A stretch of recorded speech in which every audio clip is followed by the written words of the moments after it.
手腕彈彈床。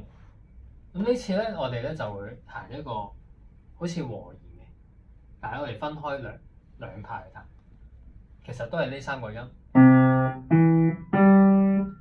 但係一開始咧，我哋會先彈一個5度先嘅。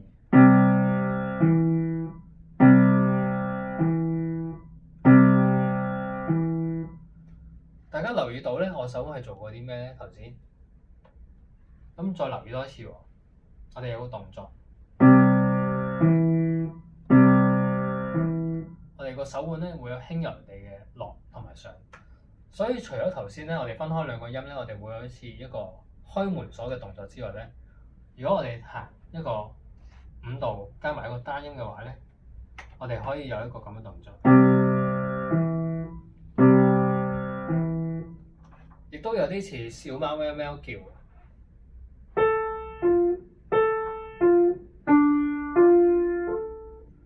當我哋放落個手腕嘅時候咧，其實亦都意味住咧，我哋手嘅重量係放落琴鍵多啲，所以嗰一下聲音咧係會自然地大聲啲嘅。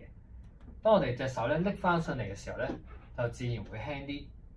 咁但係咧，我哋要留意一下咧，我哋唔好因為拎起嘅時候咧，我哋有時候可能會造成2個問題。第一個咧就係會突然間大聲音，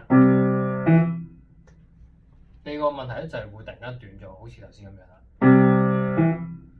所以咧，我哋就算拎起嘅話，唔係突然間拎起，係按翻你落去嘅速度，用翻相同嘅速度拎翻起，咁就係咧唔會做到一個好突然間轉變嘅聲音啦。慢慢放落去，慢慢拎翻起。同埋我拎起嘅時候咧，手腕拎起咧，唔代表手指要即刻拎起喎，所以就唔好做成呢個，唔好斷咗喎。我哋手指都要咧掂住喺個琴鍵嗰度，保持住個聲音。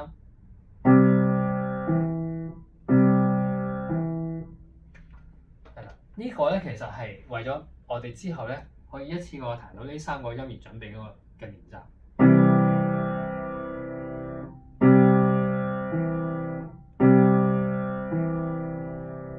我哋咧通過呢個練習咧就可以慢慢練成我哋呢個架㗎啦。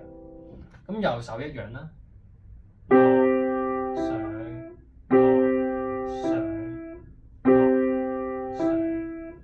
咁大家睇多少少啦。